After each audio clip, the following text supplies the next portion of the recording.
기도하겠습니다. 좋으신 하나님 감사합니다. 오늘 13회에 걸쳐서 진행될 마가복음 산책 2기 첫 수업을 시작합니다. 하나님 피곤하고 지친 는 시간이지만 우리 함께하는 우리 모든 성도님들 가운데 하나님께서 지혜와 성령의 은혜를 허락하셔서 이 말씀을 더욱더 알고 배우며 또 깨달아가는 시간 될 수 있도록 인도해 주옵소서. 그 모든 시종을 주 앞에 의탁합니다. 예수님의 이름으로 기도합니다. 아멘. 잘 오셨습니다. 네, 반갑습니다. 그 식사는 다 하셨나요? 자, 오늘부터 13번 정도에 걸쳐서 마가복음을 살펴보게 되겠습니다. 우리 지난 해에 9월 달에 함께 하셨던 분들도 계시고요. 또 새롭게 참여하신 분들도 계신데 둘 모두를 고려해서 진행하도록 하겠습니다. 먼저 일쪽에 강의 소개 먼저 하고 시작하겠는데요. 강의 개요 1 같이 한번 읽어볼까요? 시작! 마가복음의 전체 내용을 살피고 스스로 성경을 읽고 묵상하며 해석할 수 있는 능력을 키운다. 이게 이제 강의 개요고요. 목표 여러 가지 적어놨는데요. 첫 번째, 시작.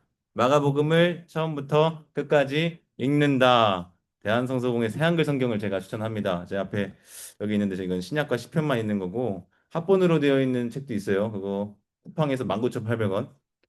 주문하면 내일 아침에 배송됩니다. 예, 아니면 조금 더 양장이 33,000원짜리 있는데 골라서 사시고요. 두 번째 시작.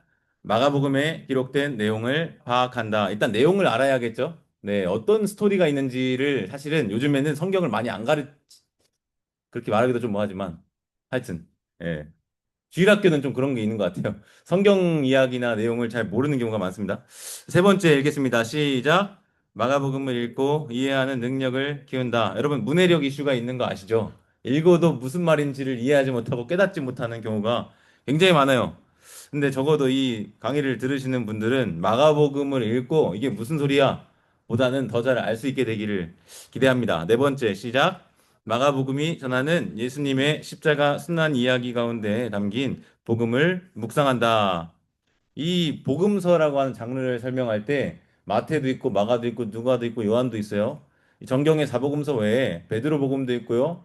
뭐 마리아의 뭐 여러 가지 복음이 있어요. 유다 복음도 있고 들어보셨어요? 도마 복음 같은 것도 있고. 근데 그런 복음서들과 정경 복음서의 차이가 있다면 예수님의 십자가 순환 이야기입니다. 사복음서엔 그게 공통적으로 있어요. 반면 정경 안에 들지 못한 다른 복음서들은 그 내러티브가 없어요. 뭐 어록, 뭐 예를 들면 이런 말씀을 하셨더라, 저런 말씀을 하셨더라, 이런 게 있고. 그래서 이 정경복음서의 중요한 주제 중에 하나, 특별히 마가복음이 그 틀을 제공하는데 이 십자가 순환 이야기에 복음이 있다는 거죠. 그것을 묵상할 수 있는 강의가 되었으면 좋겠고요. 그 다음에 시작. 마가복음이 요청하는 제자들을 붙들고 실천한다. 뭐 다른 복음서들도 마찬가지이겠지만 특별히 마가복음에서는 제자도가 중요한 주제 중에 하나입니다. 제자도가 뭡니까? 제자의 길이라는 거예요. 제자의 길. 제자가 어떤 길을 걸어가야 되느냐? 어떤 길을 걸어가야 될까요?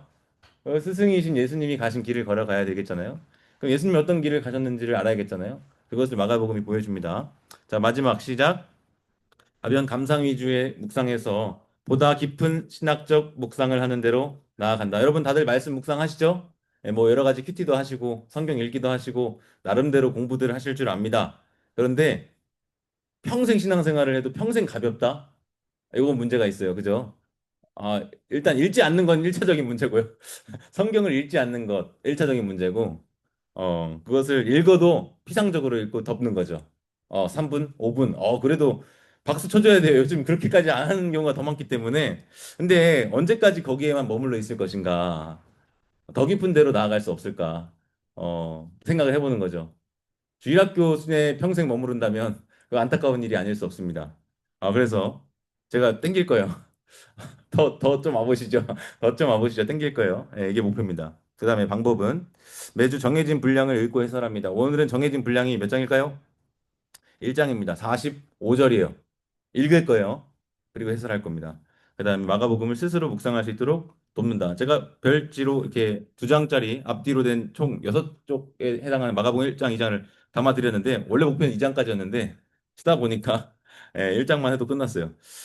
그래서 여러분들 오늘 1장 읽고 한 주 동안 다음 주 기다리면서 또 2장까지 읽어 오시면 되겠고요. 그다음에 본문의 깊은 이해를 돕고자 중요한 표현과 구절들에 대한 원어풀이, 맥락 해석, 그리고 적용을 돕는 지침 등을 제공한다.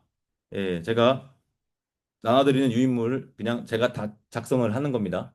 매주 13주 내내 작성을 할 거예요. 이건 그냥 제가 성경 보고 쓰는 거예요. 예, 그러니까 시간이 꽤 걸리는데 그래도 저 나름대로도 의미가 있습니다. 예, 제일 편한 건 책 정해놓고 책을 같이 읽는 거예요. 그게 제일 편하고. 근데 이거는 제가 좀 노력을 해서 준비를 하도록 하겠고요. 이게 여러분들 어, 성서학당, 뭐 CBS 이런 강의들도 있어요. 뭐 여러 가지 유튜브에 찾아보면은 강의들이 여러 가지 있는데 그거 또 들으시면 좋아요. 같이 겸해서.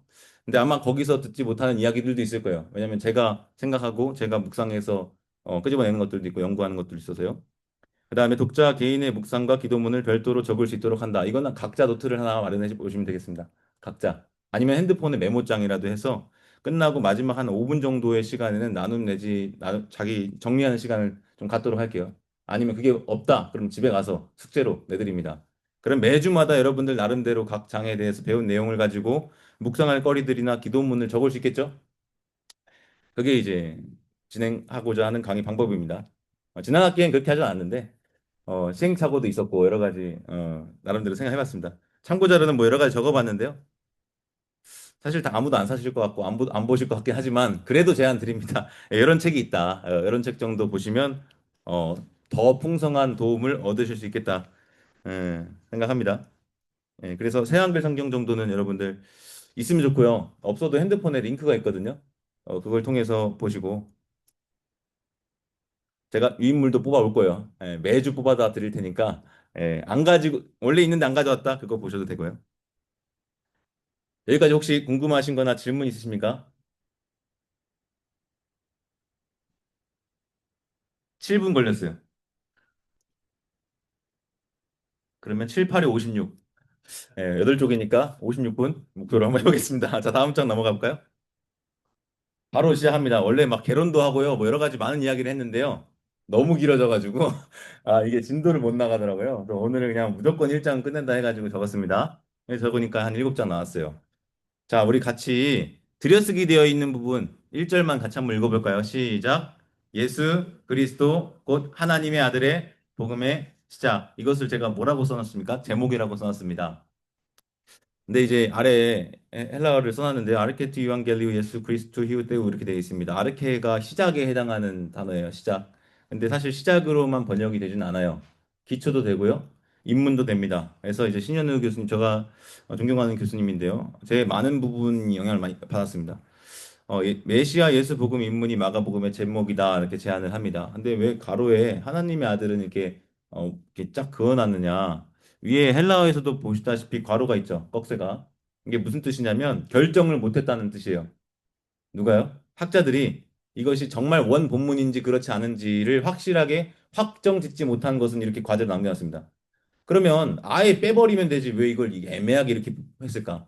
아예 빼는 것보다는 조금 더 신뢰성이 있는데 그렇다고 완전히 그 괄호 없는 것과 동일한 수준은 아니다 해가지고 그게 되어 있는 거예요. 근데 이제 신현우 교수님 같은 경우에는 이게 원래 본문에 없었을 것이다. 왜냐하면 이게 주된 사본들에는 하나님의 아들이라는 표현이 없는데 이게 원래 있었으면 이 중요한 표현을 빼먹었겠느냐 이거죠. 그럴 리가 없다. 그러면 원래적인 것이 무엇이냐 했을 때 없었던 것을 추가해서 있게 만드는 것은 설명이 되죠. 왜? 중요하니까 덧붙이는 것으로 볼 수 있는데 원래 있었던 것을 빼먹었다? 그런데 그것이 이렇게 중요한 표현을 빼먹을 수가 있는가? 했을 때 그럴 가능성보다 이럴 가능성이 더 많다. 이런 식으로 이제 본문 확정을 하는 겁니다. 그래서 그걸 바탕으로 제목을 정하면 메시아 예수 복음 인문 이렇게 딱 제목을 정하는 겁니다. 1장 1절은 그냥 제목이에요. 그러니까 마가복음은 뭡니까? 카타 마르콘 해서 후대에 붙여진 그 책을 표현하는 제목이다 이렇게 생각하면 되고요. 원래 저자가 기록했던 제목은 아닌 거죠. 왜냐하면 마가복음이라고 하는 그 저자가 마가라고 이제 특정을 하는데 사실 이 1장부터 16장까지의 내용을 읽어봤을 때 마가라고 확정을 지을 수 있는 내적인 증거를 찾기 어려워요. 예. 그러니까 외적으로 다시 말하면 마가복음 말고 다른 역사의 기록물 남아있는 다른 증언들을 바탕으로 이를테면 이세기 파피아스의 증언을 통해서 이것은 베드로의 제자였던 마가가 기록한 것이다. 이런 증언들 가장 이른 시기의 증언들을 모으고 모아서 아마 마가의 것이다. 이렇게 이제 정하는 거죠. 이 제목은 16장까지 이어지는 책 전체의 핵심적인 특징을 담고 있다고 할 수 있긴 한데 아래 적어놨어요. 무슨 말이냐? 예수님에 관한 책이에요. 그쵸? 이것은 누구도 반박할 수 없습니다. 근데 그 예수님이 누구시냐 했을 때 그리스도다 이거예요. 메시아. 여러분, 그리스도는 칭호인 거 아시죠? 예. 그건 칭호입니다. 이름이 아니에요. 예. 그래서 예수 그리스도의 이름으로 기도합니다 했을 때 예수님의 이름으로 기도합니다. 저는 보통 그렇게 하거든요. 예, 그리스도는 칭호라고 생각해서요. 뭐 그렇게 했다고 틀린 건 아니지만 그 다음에 예수님과 관련된 메시지, 즉 복음을 전하는 책이자 그 메시지를 더 깊이 이해하기 위한 기초 단계, 즉 입문의 책이다. 이 제목에 관한 해설로만 이런 설명을 해볼 수 있습니다. 그 다음 넘어가겠습니다. 자, 제목을 이제 썼으니 이 저자가 처음 이 마가복음이라고 하는 글을 기록했을 때를 떠올려 보십시오. 자, 이제 본격적으로 예수님에 관한 무슨 이야기를 적어야 되지 않겠습니까? 근데 2절에 뭐가 나옵니까? 우리 2절, 3절 읽어볼까요? 시작. 예언자 이사야의 글에 이렇게 적혀 있다. 보라, 나의 소식꾼을 광야에서 외치는 이의 소리이다. 너희는 닦으라, 주님의 길을. 곧게 만들어라, 주님 걸으실 좁은 길들을. 자, 시작부터 누구를 언급하냐? 예언자 이사야의 글을 언급합니다. 이사야서를 언급해요. 이렇게 적혀 있다 하면서 하는데 여러분 재밌는 게요. 그 밑에 줄에 있는 보라 이 구절을 이사야서에서 한번 찾아보세요. 찾을 수 없어요. 왜? 이사야서에 있는 글이 아니거든요. 그럼 어디에 있는 글이에요? 제가 각주에 써놨는데 출애굽기 23장 20절과 말라기 3장 1절의 조합이에요. 그럼 여기서 의문이 들죠. 왜 출애굽기랑 말라기를 인용하면서 선지자 이사야의 글에라고 말하는 거냐? 이건 오류 아니냐? 라고 생각할 수 있습니다. 근데 그건 우리 2000년 후에 현대인의 관점에서의 생각이고요. 그 당시에는 이게 그냥 허용이 됐나 봐요.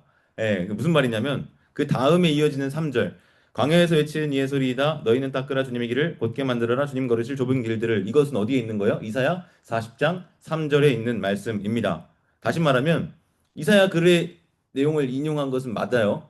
맞아요. 그러니까 틀린 게 아니에요. 이사야 글에 적혀 있다. 맞습니다. 다만 거기에 덧붙인 거죠. 뭐를? 말라기 3장 1절과 출애굽기 23장 20절을 조합해서 더 덧붙인 거예요. 근데 여러분 생각해 볼게. 지금 이 마가복음을 제목을 일절에서 썼잖아요. 메시아 예수 복음 입문이라고 썼으면 이제 예수님에 대한 이야기를 해야 될 텐데 그 시작을 구약 인용으로 시작하고 있다는 말이죠. 그러면 우리는 이 마가복음에서 펼쳐질 이야기가 뭐랑 긴밀하게 연결되어 있다는 것을 알아차려야 되냐면 이 구약의 예언들과 밀접하게 연관되어 있다라는 것을 염두에 두고 읽어야 돼요. 다시 말하면 마가복음을 읽을 때 출애굽기, 말라기, 이사야 최소 이 세 권의 책에 대한 어떤 배경, 지식을 가지고 읽을 때 마가가 기록할 때 의도한 내용을 읽어내고 파악할 수 있다는 거죠. 그래서 구약의 인용을 제가 상당히 많이 소개할 것이고 구약을 배경으로 어떤 구절들을 이해하도록 도와드릴 겁니다. 그러므로 마가복음을 바로 이해하기 위해서 선지서 이사야와 출애굽기 말라기서를 배경 정보로 활용할 필요가 있다. 동의하십니까? 네. 그러면 이제 앞으로 마가복음도 있지만 출애굽기도 읽으셔야겠고 이사야서도 읽으셔야겠고 말라기서도 같이 읽으셔야겠습니다. 자, 이 인용은 이어서 등장할 인물을 소개하는 도구로 사용이 됩니다. 그는 주님보다 앞서 길을 마련할 소식꾼이라고 되어 있어요. 제가 볼드체로 많이 표시를 했거든요. 그러니까 이걸 좀 주목해서 볼 표현이라고 생각해서 그냥 다 해놓은 거예요. 여기서 나 있고요. 너 있고요. 그 있어요. 그쵸? 여러분, 이 지시대명사나 뭐 이런 표현들을 가리키는 대상이 누구인지를 잘 찾아가면서 읽어볼 필요가 있어요. 보라, 나 하면 이게 여호와죠. 소식꾼을 너보다 앞서 보낸다 하면 이건 넌 누굴까? 그는 누굴까? 소식꾼이겠죠. 너의 길을 마련할 거다 했을 때 그 너는 누구냐? 이런 것들을 다 생각해 보아야 되는 거예요. 너희는 닦으라. 여기서 너희는 누굴까? 주님의 길을 곱게 만들어라. 주님 걸으신 좁은 길들 이렇게 되어 있잖아요. 그러니까 나, 너, 그, 너희 뭐 이런 것들을 한번 따져가 보면서 맥락 속에서 파악하면서 읽어보는 게 필요하겠습니다. 자, 그는 주님보다 앞서 길을 마련할 소식꾼이고 그의 무대는 광야입니다. 4절부터 8절 읽겠습니다. 그와 같이 시작. 그와 같이 요한이 광야에 이르러 세례를 주었다.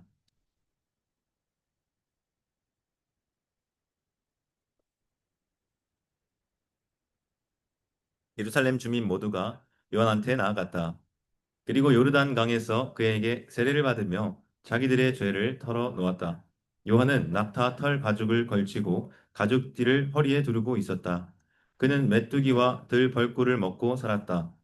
요한이 선포했다. 나보다 더 힘 있는 분이 내 뒤에 오십니다. 나는 허리를 굽혀 그분의 샌들끈을 풀어드릴 만한 사람도 못 됩니다. 나는 여러분에게 세례를 줍니다. 물로요. 여러분에게 세례를 주실 것입니다. 성령으로요. 이게 4절부터 8절까지 등장하는 세례자 요한에 관한 말씀인데요. 요한이 등장한 배경이 어디입니까? 4절에 광야입니다. 그죠? 그는 세례를 주고 회개와 죄 용서를 선포하는데요. 이것으로 볼 때에 앞서 2절과 3절의 예언의 성취로 온 자는 누구입니까? 바로 이 세례자 요한입니다. 6절을 보면 요한의 복장과 음식이 소개가 되고 있어요. 그는 어떤 사람이에요? 낙타 털 가죽을 걸치고 있는 사람이에요. 또 가죽띠를 허리에 두르고 있는 사람이에요. 그리고 메뚜기와 들벌꿀을 먹고 살았다라고 소개가 됩니다. 여러분, 구약의 예언 인용 첫 번째, 그리고 요한의 복장과 음식 묘사 이 두 가지가 공통적으로 지시하는 공통 분모가 있어요. 그것은 무엇이냐? 바로 엘리야입니다. 선지자 엘리야. 먼저 열왕기하 1장 8절 말씀을 보면 엘리야에 대한 인물 묘사가 이렇게 되어 있습니다. 털이 많은 사람, 허리에 가죽띠를 띤 사람. 갑주 3번에 제가 왕하 1장 8절 해놨죠? 그가 디셋 사람 엘리야라는 것을 그 외양 묘사를 듣고 이 아하시아 왕이 알아차립니다. 다시 말하면 거의 대명사예요. 엘리야 이퀄 털 많고 가죽띠를 띤 사람. 그 말만 듣고도 엘리야라는 걸 떠올릴 수 있었으니까. 그러면 구약에서 그러한 배경이 있다면 지금 이 말씀을 기록한 저자도 그것을 의도하면서 이 엘리야를 떠올리면서 지금 세례요한에게 그러한 이미지를 묘사하고 있지 않을까 이런 생각을 해볼 수 있겠죠. 또 말라기 4장 5절 6절 말씀을 보면 아까 제가 출애굽기와 말라기와 이사야 정도만큼은 우리가 시작부터 제공하는 배경 정보니까 알아야 된다 했잖아요. 여호와의 크고 두려운 날이 이르기 전에 여호와가 선지자 엘리야를 보낼 것이라는 예언이 각 4번에 기록이 되어 있죠. 아마도 당시 사람들은 예엘리야를 연상하게 하는 그 외양을 가진 요한의 활동을 보면서 구약에 예언된 여호와의 크고 두려운 날, 곧 심판과 구원의 날이 임하였다는 것을 알아 차렸을 것이다 생각을 해볼 수 있겠습니다. 근데 요한은 자신을 향한 시선을 돌려서 자기 뒤에 오시는 분이신 곧 자신보다 더 힘이 있으신 분이신 예수님을 바라보게 합니다. 자기는 물로 세례를 주지만 그분은 성령으로 세례를 주실 것이라고 말을 하죠.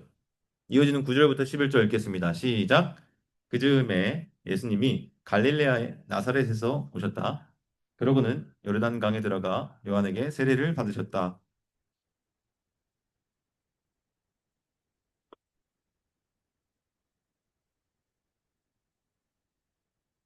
또 하늘에서 소리가 났다. 너야말로 사랑하는 내 아들이야. 난 내가 좋아. 번역이 참 어, 이런 내 사랑하는 아들을 기뻐하는 사람 이렇게 개역 개정에서 되었는데 난 네가 좋아 이렇게 해놨습니다. 자 여러분 엘리야와 같은 요한보다 더 힘 있는 분 곧 예수님이 바로 그 뒤를 이어서 등장합니다. 그분이 어떤 출신으로 소개가 됩니까? 갈릴레아 나사렛 출신으로 소개가 됩니다. 그리고 요르단강에서 요한에게 세례를 받으신다 하는데요. 그 예수님은 물속에서 들어갔다가 솟아오를 때 하늘이 찢어지고 성령님이 비둘기처럼 그에게 내려오시는 것을 보았다. 이 동사가 보다 동사가 주동사예요. 봤는데 뭘 봤냐? 두 가지를 보는데 하늘이 찢어지는 걸 봤다. 또 하나는 뭘 봤냐? 성령이 내려오는 걸 봤다. 이 두 가지를 봤다고 묘사가 됩니다. 근데 여러분 하늘은 보통 열려요. 하늘은 아노이고요. 아노이고 열리다가 아노이고 동사를 쓰는데 여기서는 스키조 동사를 씁니다. 스키조. 신약 성경에서 몇 번 안 쓰이는 동사인데 특별히 마가복음에서는 여기 한 번, 그리고 휘장이 스키죠. 찢어질 때 한 번. 14장인가요? 예, 거기서 한 번 더 써요. 그러니까 이거는 다분히 의도적입니다. 잘 쓰는 어휘가 아닌데 썼다. 그리고 동일한 기사를 다루고 있는 평행 본문 마태복음은 아노이고 열리다 동사인데 하늘이 여기는 스키조로 쓰고 있는 것을 볼 때 이 의도가 있는 거죠. 그 의도는 이제 결국은 성전의 휘장이 찢어졌다는 의미와 일맥상통한 거죠. 들어갈 수 없는 그곳을 들어가게 하시는 그 예수님의 십자가 사역. 예수님이 그런 일을 하실 것이라는 것을 미리 예고하는 거죠. 그리고 하늘에서 소리가 납니다. 사랑하는 아들 난 네가 좋아. 여러분 이 표현은 시편 2편 7절과 이사야 42장 1절을 연상하게 합니다. 무슨 말이냐? 하나님의 아들 그 기름 부음 받은 자로 시편 2편에서는 소개되거든요. 그가 곧 왕으로 묘사가 되고 있습니다. 그리고 예, 그 아래 각조 5번에 써놨죠. 여호와의 명령을 전하노라. 여호와께서 내게 이르시되 너는 내 아들이라. 오늘 내가 너를 낳았도다 하고요. 이사야 42장 1절을 보면 내가 붙드는 나의 종 곧 내 마음에 기뻐하는 자 내가 택한 사람을 보라 하면서 내 마음에 기뻐하는 자라고 하는 표현, 내가 좋아라고 하는 표현과 동일한 헬라어 표현이에요. 그래서 그의 나의 영을 그에게 주었은즉 그가 이방의 정의를 베풀리라. 이런 말씀이 있어요. 그러니까 하나님은 그의 종 곧 메시아를 하나님이 기뻐하시는 자로 묘사하고 있다는 배경 정보를 이사야서를 통해서 얻을 수 있는 거죠. 또한 이사야 예언에 따르면 여호와는 자신의 영을 그의 종에게 주어서 그로 하여금 이방의 정의를 베푸는 사역을 감당하게 합니다. 각주 5번의 마지막 그 사쪽 밑에 있죠. 이방의 정의를 베풀리라. 뭐 하여서 내가 나의 영을 그에게 주어서 그 일을 하게 한다는 거죠. 그래서 우리는 세례를 받으신 예수님이 앞으로 어떤 일을 하실 거라는 것을 기대하게 됩니까? 하나님의 종 메시아로서 하나님의 영을 받아서 장차 이방의 정의를 베푸는 사역을 하실 것으로 기대가 된다. 그러면 굳이 지금 세례 받는 장면에서 이런 내용까지 다 세밀하게 마가복음의 저자가 기록하여 주고 있지는 않지만 만약에 우리가 이 이사야 42장과 시편과 이런 것들을 종합하여서 이 말씀을 이해할 수 있다면 어디까지 이 해석이 다르게 되냐면 마가복음을 통해서 또 예수님의 사역을 통해서 단지 유대인들만 구원하시는 메시아가 아니라 이방인까지도 그 하나님의 구원의 복음을 전파하는 사역을 감당하시겠구나. 이미 1장부터 우리는 생각을 해볼 수 있는 거죠. 뭐 때문에? 그가 예수님의 나의 종, 여호와의 종, 마음에 기뻐하는 자, 그가 택한 사람이고 영을 받은 사람이라는 것이기 때문에 기대하게 되죠. 자, 12절, 13절 바로 읽겠습니다. 곧바로 시작. 곧바로 성령님이 예수님을 광야로 내모신다.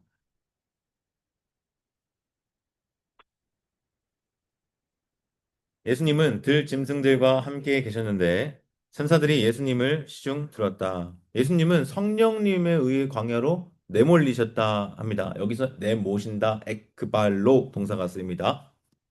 발로 차 하는 것처럼 뭔가 발로 동사를 외울 때 던지다거든요. 발로는 차다가 아니라 던지다. 그래서 이게 헬라어 시험 볼 때 함정이었어요. 발로 차다 X예요. 발로 던지다. 예. 근데 광야로 던져진 거죠. 내몰려진 겁니다. 근데 이 동사가 어디에 쓰냐면 70인역에 그러니까 70인 다시 말하면 그리스어 구약 성경 창세기 3장에 나옵니다. 범죄한 이후에 아담이 에덴 동산으로부터 추방을 당할 그때의 에크발로 동사가 있어요. 과거에 아담은 사탄의 시험을 이기지 못하고 에크발로 쫓겨났습니다. 생명나무로 향하는 길은 천사들에 의해서 가로막혔어요. 이는 곧 첫사람 아담의 실패 이야기입니다. 또한 과거에 이스라엘이 있었죠. 출애굽기에서 과거 이스라엘은 광야에서 민수기에 있죠. 40년간 시험을 받았습니다. 그들은 끝끝내 하나님을 신뢰하지 못하고 시험에 실패해서 가나안 땅에 들어가지 못했습니다. 이것은 또 첫 이스라엘 백성의 실패라고 볼 수 있습니다. 아담의 실패와 이스라엘의 실패 두 가지 모두를 지금 이 12절 13절에서 생각해 볼 수 있어요. 광야라고 하는 점에서 내몰있다 그 에크발로 동사를 통해서 사탄에게 유혹을 받았다는 것을 통해서 천사에 대한 언급을 통해서 그런데 성령에 의해서 광야로 몰려나 그곳에서 사탄에게 시험을 받으시는 예수님은 첫사람 아담과 달리 어떻게 하십니까? 시험에서 이기십니다.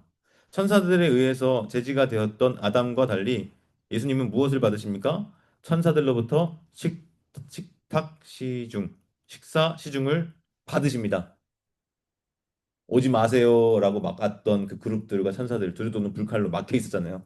먹지 못해요. 예수님은 이리 오세요, 이것 드세요 하는 거죠. 상당히 이거는 굉장히 많이 생각해야 되는 해석인 겁니다. 그냥 성경을 바로 읽어서 떠오르는 게 아니라 그러나 설득력이 있는 근거가 있는 주장인 거죠. 또한 광야에서 시험을 받았으나 실패하였던 첫 이스라엘 백성과 달리 예수님은 시험을 이기셨습니다. 그러므로 예수님은 첫 사람 아담보다 더 나은 아담이시며 첫 이스라엘보다 더 나은 참 이스라엘이다라고 말할 수 있습니다. 이게 결론이에요. 그 다음 14절, 15절 읽겠습니다. 시작. 요한이 잡혀간 뒤에 예수님이 갈릴레아로 오셔서 하나님의 복음을 선포하셨다. 예수님이 말씀하셨다. 때가 찼습니다. 하나님의 나라가 가까이 와 있습니다. 회개하십시오. 복음을 믿으십시오. 여러분, 예수님은 요한이 잡혀간 뒤에 활동을 하세요. 그러니까 요한이 잡히기 전까지는 드러나지 않았고 잡혀간 뒤에 활동하시는 것이 지금 복음서에서 묘사가 되고 있습니다. 물로 세례를 주던 요한보다 더 강하신 예수님은 성령으로 세례를 주실 것으로 기대가 되죠. 근데 그 첫 사역의 활동 무대가 어딘가 하면 갈릴레아입니다. 갈릴레아. 갈릴리라고 이제 개역 개정에서 됐는데 거기서 하나님의 복음을 선포하셨습니다. 여러분, 복음의 성격을 논할 때 그것을 하나님과 분리시켜서 설명할 수 없어요. 왜? 하나님의 복음이라고 지금 얘기하잖아요. 예수님이 전했던 복음은 다른 복음이 아니라 하나님의 복음입니다. 근데 참 이 묘해요. 의라고 하는 게, 그죠? 하나님의 복음이라고 하는 것을 구체적으로 설명하라고 하면 다양하게 설명할 수 있거든요. 무슨 말이냐면 이 복음을 누가 주셨는가? 다시 말하면 주어적으로 하나님을 볼 때 하나님이 주신 복음. 그것도 하나님의 복음이라고 할 수 있죠. 그렇지 않습니까? 그리고 하나님의 복음이라고 할 때 그것의 출처 혹은 기원이 하나님이다. 그래서 하나님으로부터 나온 복음으로라고 말할 수 있고요. 그러니까 이 복음은 뭐 카이사르로부터 나온 복음과는 다른 거죠. 카이사르가 선포하는 복음과도 다른 거고. 그리고 하나님에 대한 복음. 하나님에 관해서 뭔가 더 알려주는 그런 복음이라는 거예요. 그래서 복음의 기원과 복음의 출처, 복음의 내용, 복음의 대상 모든 면에서 하나님과 분리될 수 없는 복음을 예수님이 전하셨다는 겁니다. 예수님의 첫 선포의 내용은 무엇이었는가? 이 쌍따옴표로 이렇게 돼 있죠. 때가 찼습니다. 하나님 나라가 가까이 왔습니다. 회개하십시오. 복음을 믿으십시오. 예, 개혁개정, 뭐 다른 성경들도 이런 거 있을 수 있지만 개혁개정에 이런 따옴표가 없잖아요.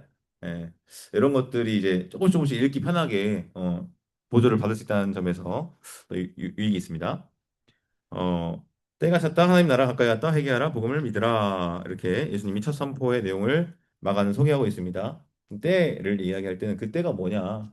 구약의 선지자들이 예언하던 바로 그 딸, 그때가 되었다. 그토록 바라고 원하던 하나님의 나라가 가까이 와 있으니 이것이 아주 도착하기 전에 회개할 기회가 있다는 것을 알리면서 복음을 믿도록 권면하는 내용이죠. 이 가까이 오다 앵기주 동사가 완료형이거든요. 에프타센 이렇게 됐는데 가까이 왔다 했을 때 이게 완료라고 해서 하나님의 나라가 완성되었는가? 완료형이니까 그렇게 주장하기도 하거든요.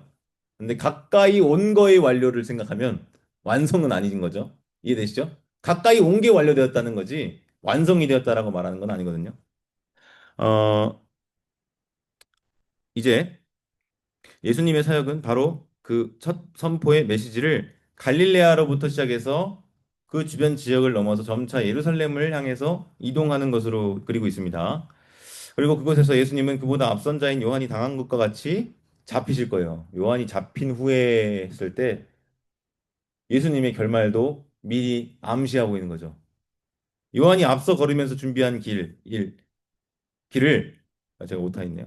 메시아이신 예수님은 또한 걸으실 것입니다. 음, 길을 닦고 길을 준비하는 것으로 2절 3절을 시작했잖아요. 닦았으니까 그 길 가야죠. 근데 그 길이 요한이 갔던 그 길처럼 잡히시는 길인 거죠. 그러면 요한이 제일 앞서 있고요. 그 다음에 예수님이 그 길을 이제 닦인 길을 가고요.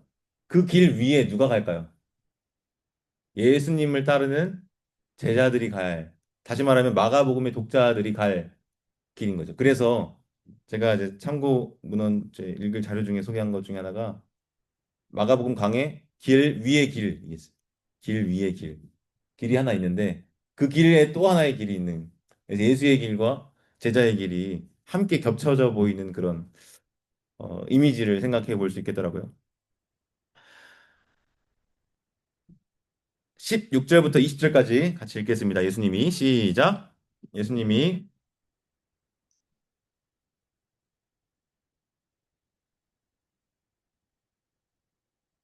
그들은 어부였다. 예수님이 그들에게 말씀하셨다. 나를 뒤따라 오세요. 그대들을 사람 건져 올리는 어부가 되게 해 드리겠습니다. 그러자 두 형제는 곧바로 그물을 그대로 두고 예수님을 따라 나섰다. 예수님이 조금 더 나아가신 뒤에 세베대의 아들 야고보와 그의 형제 요한을 보셨다. 그들은 배에서 그물을 손질하고 있었다. 예수님이 곧바로 그들을 부르셨다. 그들은 자기들의 아버지 세베대를 일꾼들과 함께 배에 그대로 두고 예수님을 뒤따라 갔다. 네, 여기 보시면 예수님은 갈릴레아의 바닷가를 거니신다 했습니다. 갈릴리 해변이라고 아마 했을 거예요. 그 구약 개정에서는 해변이나 바닷가나 똑같은 거죠. 한자로 쓰냐 우리말로 쓰냐 차이예요. 근데 재밌는 게 이 1장 여기 16절에서는 해변이라고 쓰고 4장에서는 바닷가라고 쓰고 왔다 갔다 하는 게 참 웃긴 거거든요. 예, 하여튼 갈릴레아는 썩 좋은 지역은 못 됩니다. 무슨 말이냐면 그리스도가 어찌 갈릴리에서 나겠느냐 이런 말들이 있어요. 요한복음에 보면 찾아보라 갈릴리에서 선지자가 나지 못하느니라. 다시 말하면 어 그냥 개천에서 용 난다 할 때 그 개천에 해당하는 그런 지역인 거죠. 근데 거기서 용이 날 수 없다 이 얘기하는 거예요. 그런 변방에 있는 그런 지역이라고 비아냥거리는 겁니다. 선지자 하나도 그 갈릴리라고 하는 지방에서 배출이 안 됐어요. 그러니까 다소 무시받던 땅입니다. 그런데 이사야 9장 1절을 보면 이사야가 예언을 하거든요. 어떤 예언을 하냐? 해변 길과 요단 저쪽 이방의 갈릴리를 영화롭게 하였다. 이방의 갈릴리라고 되어 있어요. 근데 여러분 갈릴리가 이방의 땅인가 잘 생각해 보면 경계선에 있을지언정 이방의 땅은 아닌 거예요. 그러니까 경계선에 있는 거예요. 경계선. 그러면 전쟁이 나면 가장 먼저 함락되거나 공격을 받는 땅이 갈릴리겠죠. 그러니까 거의 사마리아가 이제 아수르 침략 이후에 이 혼혈 정책을 막 하면서 막 피를 섞어버렸단 말이에요. 그래서 사마리아인들을 유대인들이 등한히하고 막 업수 여기는 그런 문화가 있다는 것을 생각할 때 갈릴리도 얼마나 이렇게 넘어갔겠습니까? 그러면서 사마리아처럼 그런 이미지가 있는 거죠. 배관시아는. 그 갈릴리에서 예수님은 그것도 해변에서 그러면 지금 뭐야? 갈릴리도 해변도 이사야 9장 1절과 이 언어적으로 이게 매칭이 되죠. 첫 네 제자를 거기서 부르셨다라는 거예요. 첫 네 제자.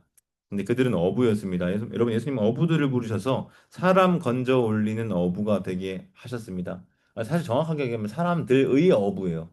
사람을 낚는 어부, 사람 건져 올리는 어부. 사실 낚다와 건져 올리다라는 표현은 없어요. 그냥 사람들의 어부인데 이걸 의역을 했을 때 그렇게 이제 번역을 하는 거죠. 근데 예레미야 16장 16절에 따르면 여호와께서 많은 어부들을 부르시는 때가 언급돼요. 참 놀랍죠. 어부에 대한 묘사가 구약 성경에서 거의 없어요. 여기 단 하나. 그러면 내가 유대인인데 내 직업이 어부인데 관련된 성경 구절을 알까요, 모를까요? 알까요, 모를까요? 내가 어부야. 근데 성경에서 어부에 대한 묘사가 있는 데가 단 한 개야. 그 정도는 알 수 있어요. 그쵸? 그러면 떠올릴 수 있습니다. 그러면 이 예수님이 이 어부들을 부르실 때 그들이 따라 나섰다 하면 뭔가 이 사이에 생략된 것이 있고 그들 간에 뭔가 보이지 않는 상호작용이 있는 거고 이해가 있는 거죠. 공통 배경 지식이 있는 거예요. 저는 이 예레미야 16장이 그러한 배경이 아니었을까 생각을 해보는 거고요. 문맥상 예레미야 16장 14절부터의 말씀을 읽어보면 포로의 귀환에 대해서 예언하고 있거든요. 즉 이방 나라에 포로로 가서 사는 이스라엘 백성을 팔레스타인 땅으로 인도하는 사람들이 어부예요. 그러니까 포수도 나오고 어부도 나오는데 그런 일들을 한다는 거죠. 따라서 예수님은 갈릴리 해변의 어부들을 통해서 이스라엘 나라를 회복시키는 사역자로 삼겠다. 그렇게 말씀하신 걸로 볼 수 있는 겁니다. 여기서 그 16절부터 20절까지 제자들을 부르시는 과정에 대한 묘사를 보면 동사가 봤다, 불렀다, 따랐다. 이렇게 되게 단순한 패턴을 따라요. 봐요, 불러요, 따라요. 그 중간에 뭐 다양한 토가 붙지 않아요. 그래서 구약을 잘 알고 이스라엘의 회복을 위한 새 출애굽을 기다리던 제자들은 그와 같은 예수님의 부르심에 즉시 순종하여 따랐습니다. 곧, 즉시. 곧바로 그대로 그물을 두고 그대로 뭐 이런 게 곧바로 이렇게 있잖아요. 곧바로 곧바로. 그래서 오늘날 예수님이 제자들을 부르신 목적이 무엇이냐 했을 때 회복의 사역이라는 거 첫 번째 기억할 게 있고요.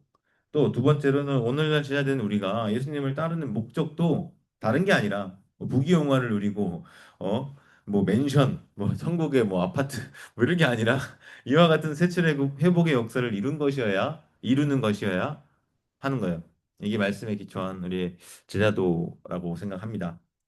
자, 여덟 번째. 그래도 굉장히 시간을 딱딱딱 치부치부씩 잘 지켜서 오고 있어요. 지금 35분에 5쪽. 여덟 번째인데 21절부터 28절까지 같이 한번 읽겠습니다. 시작. 예수님 일행이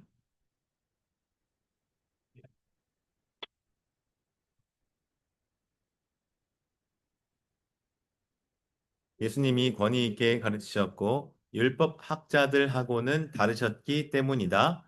그리고 곧바로 그들의 회당에 더러운 영에 붙들린 사람이 있다가 외쳤다. 나사렛 예수님, 당신이 우리와 무슨 상관입니까? 우리를 없애려고 오셨습니까? 당신이 누군지 나는 압니다. 하나님이 보내신 거룩한 분이시지요. 그러자 예수님이 그 영을 꾸짖으셨다. 입 다물어라. 그 사람한테서 나와라. 그러자 더러운 영이 그 사람을 뒤흔들어 놓고는 크게 소리 지르고 그 사람한테서 나왔다. 사람들이 모두 놀라 자기들끼리 의논하며 말했다. 이게 무슨 일이야? 처음 듣는 가르침인데 권위가 있구나.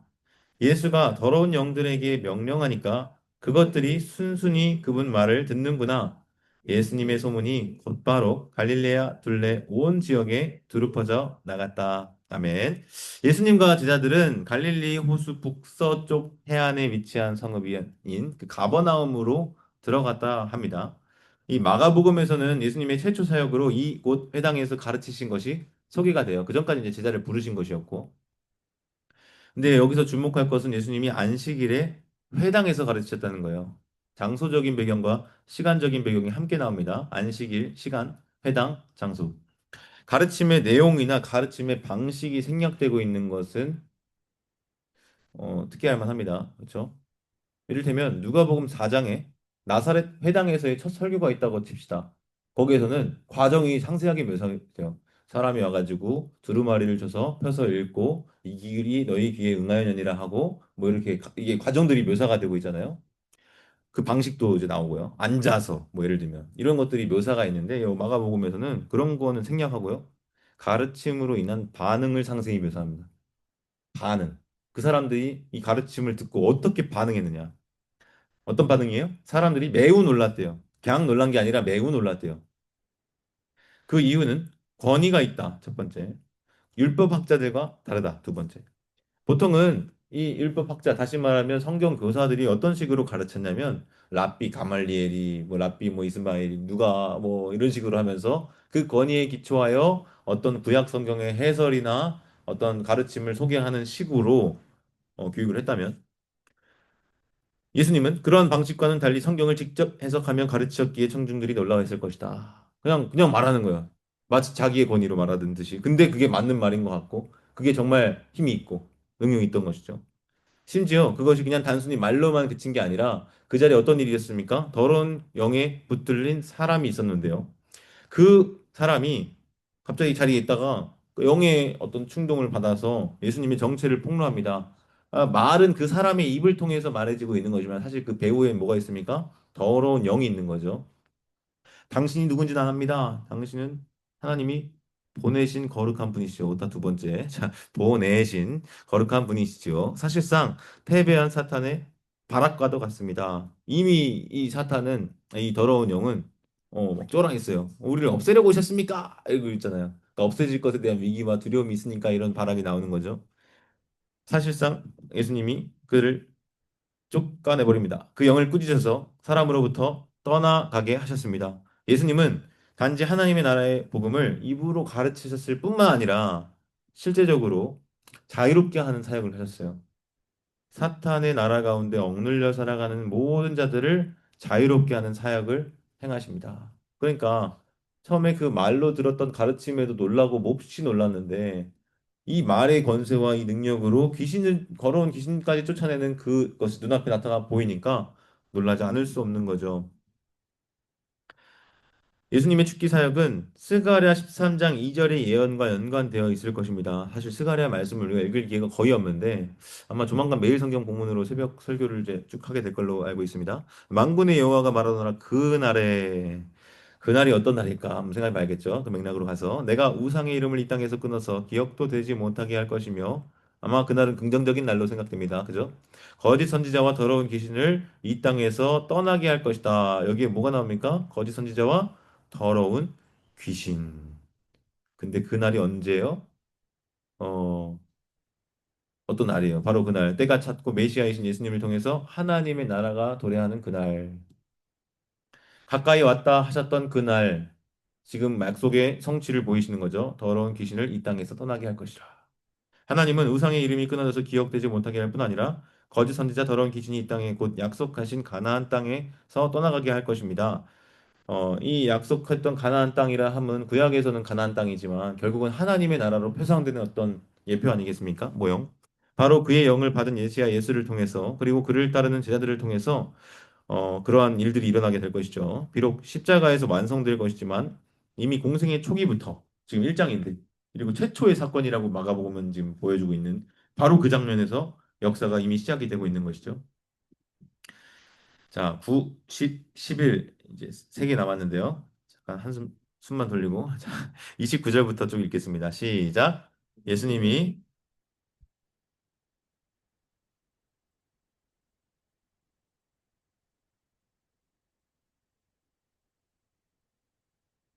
사람들이 곧바로 예수님께 그런 사정을 말씀드린다. 예수님이 다가가서 그 손을 잡아 일으켜 세우셨다. 그러자 열병이 그를 떠났다. 시몬의 장모는 예수님 일행을 섬겼다. 해 지고 날 저물었을 때 사람들이 모든 아픈 사람들과 귀신 들린 사람들을 예수님께로 데려왔다. 온 도시 사람들이 문 앞에 모여들었다. 예수님이 이런저런 질병에 걸린 사람들을 많이 고쳐주시고 귀신들도 많이 쫓아내셨다. 그러나 예수님은 귀신들이 말하게 내버려 두시지 않았다. 예수님이 누구신지 귀신들이 알고 있었기 때문이다. 아멘. 자, 29절부터 34절까지는 베드로 장모를 치유하는 기사가 있는데요. 시몬과 안드레의 집이 그 가버나움 회당으로부터 멀리 떨어지지 않은 곳에 있었던 것 같습니다. 도보로 이동할 만한 그런 거리에 있었던 것 같고요. 거기서 열병으로 인해서 누워있는 시몬의 장모를 마주치게 됩니다. 가족들이 아마 소개를 했겠죠. 이런저런 사정이 있어서 이렇게 됐다. 예수님은 세 번째 다가가서 그 손을 잡아 일으켜 세우셨습니다. 그 결과 열병이 떠나갔는데요. 예수님이 손을 잡아 일으키시기만 하여도 병이 나았다 합니다. 근데 여러분 생각을 해봐야 되는 게요. 피레토스 이게 이제 열병이라고 하는 단어인데 발이 없는데 어떻게 열병이 떠나갑니까? 열병 발이 없잖아요. 그러니까 열병이 사람도 아니고 걸어갑니까? 근데 그렇게 묘사가 되고 있어요. 무슨 이야기냐면 귀신이 떠나가듯이 열병도 떠나가는 거예요. 그리고 이제 뒤에 보겠지만 나병도 떠나가는 거예요. 귀신과 열병과 나병 한 그룹으로 이렇게 묶어볼 수 있지 않겠습니까? 예수님이 손대면 떠나가는 대상들 귀신, 열병, 나병. 어, 열병으로 누워있던 시몬의 장모가 일어나서 식탁 시중을 듭니다. 디아코네오 아까 광야에서 천사들이 디아코네오 했듯이 이 시몬의 장모가 식탁 시중을 듣는 거예요. 그러니까 시험을 이기고 귀신을 사탄을 무찌르면 승리하면 결과가 잔치, 식탁인 거예요. 이것을 통해서 예수님과 그의 제자들은 식탁을 누립니다. 그러면 우리는 이 두 번의 디아코네 오 식탁 시중이라고 하는 표현을 통해서 뭘 볼 수 있느냐? 예수님과 가면 이 잔치가 식탁이 주어지고 베풀어지고 어 그것을 이제 기대하게 되는 거죠. 단지 1장에서만 봤는데 앞으로도 계속해서 나오게 될 거예요. 마가는 32절에서 해 지고 날 저물었을 때를 언급하거든요. 보실래요? 32절. 해 지고 날 저물었을 때 사람들이 데려왔다라고 하잖아요. 굳이 이 시간적인 배경을 언급을 한 이유가 있을까 하면 늘 있다라고 생각을 하셔야 됩니다. 늘 있다. 그 배경을 언급해 주는 이유가 있다. 무슨 말이냐? 이 시간적인 정보를 제공해 줌으로써 무엇을 알 수 있냐면, 그러면 이 전까지는 안식일이었던 거예요. 그러니까 날짜 개념 우린 자정이지만 12시가 땡 되면 자, 오늘이 며칠이죠? 21일인데 이제 목요일로 넘어가는 22일로 넘어가는 거잖아요. 그 기준이 뭐예요? 자정이에요. 근데 유대인들의 시간 개념은 자정이 6시예요. 6시. 저녁 6시가 그 전날과 그 다음날을 가르는 기준이라고요. 그러니까 안식일을 생각할 때 이렇게 해서 이렇게 6시 땡 되면 안식일이 끝나는 거예요. 그럼 그 뒤로부터 뭘 먹을 수가 있고. 그러니까 뭐 라마단 기간 할 때 그 먹는 것도 되게 웃기잖아요. 라마단 기간에 돌입하기 전에 엄청 먹고 그게 저녁이거든요. 그게 똑같아요. 그 중동에서의 시간 개념이. 여하튼 이 해지고 날 저물었을 때를 언급해 줌으로써 지금 귀신을 쫓아내시고 열병에 걸린 시몬의 장모를 치유하셨던 그 시간이 언젠지를 유추할 수 있는 거죠. 언젠가? 안식일이라는 거예요. 안식일. 무슨 말이에요? 축기 사역은 사탄으로부터 노예를 해방시키는 사역이거든요. 그래서 이 종로를 타는 데서 해방시켜 주는 거잖아요. 안식일이 출애굽과 맞닿아 있습니다. 여러분, 출애굽기 20장에 나오는 십계명과 신명기 5장에 나오는 십계명에 가장 큰 두드러진 차이가 있는 게 있어요. 왜 십계명을 굳이 구약성경에서 두 번이나 줄 필요가 있는가 했을 때 출애굽기 20장에 나오는 십계명 그중에서 네 번째 안식일 계명은요. 창조의 근거에서 안식일을 명령합니다. 무슨 말이냐? 6일 동안 일하시고 7일째 되는 날 안식하셨다. 그러므로 안식일을 기억하여 거룩히 지키라. 창조에 기초한 안식일을 명령한다 하면 신명기 5장에서 나오는 십계명에서는 출애굽을 기억하라고요. 기억하라가 나와요. 기억하라. 안식일을 기억. 그러니까 이게 뭐가 맞고 뭐가 틀릴까요? 뭐가 맞고 뭐가 틀린 게 있어요. 결국 두 가지가 다 통합되는 거고, 결국엔 무엇을 보여주는 거냐? 아, 안식일의 이 의미가 더 확장될 수 있는구나를 알 수 있는 거예요. 그러니까 처음에 출애굽기에서는 창조에 근거한 안식이 1차적이었다면, 이 출애굽 이후에 2세대 백성들에게 있어서는 이 구원 사건과 결부지어서 이 안식일을 지켰다는 거죠. 그러면 3차적으로 예수님의 부활 이후의 교회는 어떤 의미까지 더 부여가 되는 거예요? 예수님의 십자가의 죽음과 부활, 창조와 출애굽과 예수님의 십자가 부활의 의미까지 더해서 우리는 이 안식일 곧 주일을 지키는 거예요. 그럼 매주일 7일 사이클로 돌아오는 이 주일날 우리는 세 가지를 함께 묵상하고 되새기는 겁니다. 우리를 창조하신 하나님, 창조주 하나님에 대한 그 경배, 우리를 구속하신 예수님, 그리고 우리를 그 모든 죄와 사망으로부터 건져내신 그 구속의 은혜를 기억하고 감사하면서 또 미래적으로 장차 예수님과 같이 부활할 것에 대한 기대와 소망으로 안식일을 지킨 거죠. 그러니까 이 안식일에 대한 설명하다 굉장히 길어졌는데 하여튼 출애굽 정신을 담은 이 안식일에 이와 같은 사역이 행하여졌다는 것은 적절한 것이죠. 그 안식일의 본래 의도를 성취하는 겁니다. 그래서 예수님은 안식일의 참된 의미를 죽기와 치유를 통해서 실현하시는 분이십니다. 열 번째, 35절부터 39절 읽겠습니다. 아직 어둠 시작.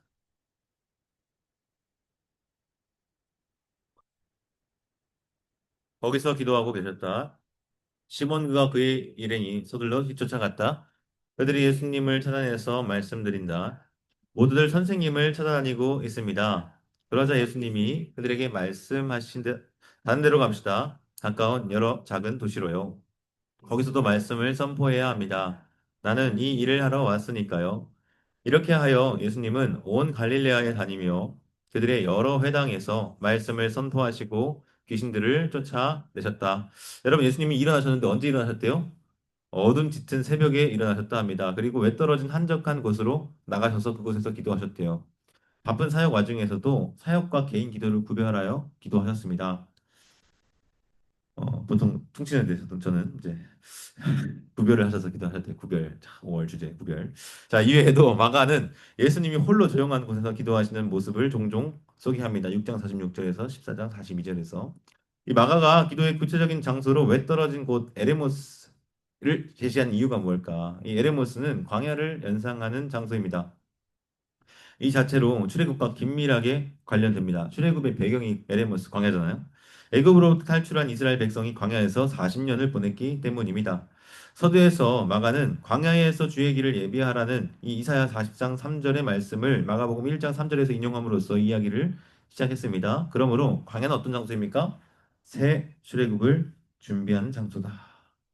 왜 떨어진 곳에서 기도하시는 예수님의 행위는 무엇입니까? 광야에서 새 출애굽 사역을 준비하시는 일이다. 여러분, 그러므로 무슨 일을 하려거든 기도로 준비하실 수 있기를 바랍니다.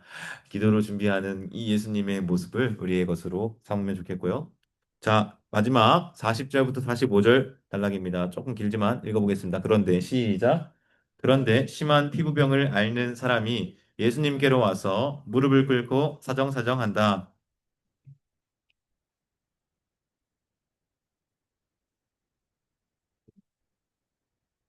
그래서 손을 내뻗어 그에게 대셨다. 그리고 말씀하셨다. 그럼요. 그렇게 해드리지요. 깨끗해지기를 바랍니다. 그러자 곧바로 심한 피부병이 그 사람한테서 떠나갔고 그가 깨끗해졌다. 예수님은 그에게 단단히 주의를 주고 나서 곧바로 내보내셨다. 그러면서 그에게 말씀하신다. 주의하세요. 아무에게 아무 말도 하지 마세요. 가서 제사장님에게 몸을 보여드리세요. 깨끗해졌을 때 바치라고 모세가 명령한 것을 가져다 바치세요. 그래서 그것이 사람들에게 증거가 되도록 하세요. 그러나 그 사람은 나가서 이 일을 부지런히 선포하고 알리기 시작했다. 예수님이 더는 드러나게 도시로 들어갈 수 없게 되었다. 그래서 바깥 외떨어진 곳들에 계셨다. 그런데도 곳곳에서 사람들이 예수님께로 몰려왔다. 아멘. 자, 이제 마지막인데요. 나병 환자로 번역이 되었던 이 심한 피부병, 조금 완화한 거죠. 앓는 사람이 있었는데, 예수님에 대한 소문을 듣고 그 사람이 찾아왔습니다. 무릎을 꿇고 사정사정했어요. 굉장히 좋은 모습이죠. 예수님에 대한 기대도 있고 소망도 있습니다. 그런데 그가 했던 요청을 한번 봅시다. 반신반의, 믿음도 있는데 의심도 좀 있어요. 무슨 말이냐?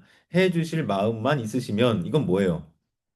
확실한 믿음은 아닌 것 같아요. 안 해줄 수도 있다라고 하는 의심이 있는 거죠. 예, 저를 깨끗하게 해주실 수 있습니다. 그래서 마가는 예수님의 반응에 대해서 뭐라고 적혀 있습니까? 가슴이 아프셨대요. 가슴이. 근데 여러분, 이 가슴이 아프셨다라는 단어를 빼고 분노하셨다라고 하는 단어를 한번 넣어보셔요. 그럼 말이 됩니까? 안 됩니까? 그래도 말이 돼요. 무슨 말이냐면 어떤 사본에서는요, 이 가슴이 아프셨다라는 단어, 오르기조 동사 대신에 스플랑크니조마이를 넣고 있는 거예요. 근데 이 둘 중에 뭘 택한 거예요? 지금 우리는 스플랑크니조마이가 원래 것이다. 그러니까 가슴이 아팠다를 택한 거예요. 그런데 맥락을 봤을 때 그리고 이 여러 가지를 따져봤을 때 분노하셨다일 가능성도 상당히 있습니다. 분노하셨다. 만약에 이제 개혁 개정이 이제 10년 뒤에 개정이 돼서 나올 거거든요. 개혁 개정의 개정. 그때 바뀔 수도 있는 본문 중에 하나가 이거예요. 예. 아까 제가 얘기했던 1절의 제목 하나님의 아들. 그것도 바뀔 여지가 있는 거고요. 학문이 발전함에 따라서 더 정교해지잖아요. 그리고 이 두 번째가 여기입니다. 그래서 그때 당황하지 마시라고 들으신 분들은 자, 안 바뀔 수도 있지만 예. 어, 분노하셨 것까지야 싶기도 하지만 하나님의 복음을 전하며 사람을 살리신 사역을 감당하신 메시아이신 예수님을 온전히 신뢰하지 못하고 할 마음이 있으면 해달라고 하는 태도는 곧 불신과 다르지 않기에 예수님께서 분노하셨을 수도 있는 거죠. 그럼에도 예수님은 손을 내뻗어서 그에게 대셨고 깨끗하게 해주셨습니다. 곧바로 그 심한 피부병이 그 사람한테서 떠나갔어요. 근데 여러분 유대 배경에서 볼 때 이 나병 환자라고 하는 사람은요 거의 살아있는 시체나 다름없습니다. 다시 말하면 부정함의 극치예요. 부정함의 극치. 그래서 나병 환자가 사람을 만날 때 누가복음 17장을 보면요. 멀리 서서 소리를 쳐요. 그러니까 그게 맞아요. 근데 지금은 손 뻗으면 닿을 거리만큼 가까이 왔다는 것은 무슨 말이냐면 굉장히 어그레시브한 거예요. 위협적인 거예요. 부정을 전염시킬 수 있는 거니까. 굉장히 무례한 것이기도 하고요. 그러니까 이 누가복음 17장과 같이 나란히 볼 때 이 나 환자의 어떤 태도나 모습들이 부정적으로 비춰지는 모습도 있는 것입니다. 어, 그런 상황에서 나병 환자에게 손을 대는 행위는 율법에 따르면 피하도록 요청되는 일이에요. 이 13자, 14장의 레위기에 보면은 그 규례가 있거든요. 부정이 전염되기 때문이죠. 그래서 엘리사가 나병 환자 그 수리아 사람 나아만을 고쳐주잖아요. 그때 접촉하지 않아요. 부정한 자니까 접촉 안 한단 말이에요. 근데 예수님은 접촉을 해요. 근데 놀라운 결과가 일어나죠. 곧바로 심한 피부병이 그 사람한테 떠나갔고 깨끗해졌다랍니다. 원래는 나병의 부정함이 접촉한 사람에게 흘러가는 것이 일반적이죠. 근데 예수님은 나병 환자가 가진 나병의 부정함이 그에게 전염되는 것이 아니라 도리어 예수님의 거룩함과 정결이 환자의 부정함을 깨끗하게 하는 거죠. 전염의 역전 현상이라고 합니다. 제가 지난달 수요 예배 설교 중에 전염의 역전이라는 제목으로 마가복음 5장을 설교했거든요. 링크 있으니까 나중에 보시려면 보세요. 구약의 엘리야 다음에 오는 엘리사와의 평행을 마지막으로 고려해 보려고 하는데요. 엘리사가 그 손을 그곳에 얹었어요. 이 5장 11절. 예수님은 나병 환자에게 손을 내밀어 만지셨어요. 엘리사가 나아만에게 깨끗해져라 말했어요. 예수님도 나병 환자에게 깨끗해져라 말했어요. 그리고 그 결과로 나만이 깨끗해졌어요. 그리고 나병 환자도 깨끗해졌어요. 어때요? 일치가 유사성이 보이죠. 이로써 예수님은 구약의 선지자 엘리사에 비견되어서 새로운 엘리사로 제시가 됩니다. 아까 예수님보다 앞서 온, 먼저 온 이 세례 요한이라고 하는 인물을 누구와 연결시켰습니까?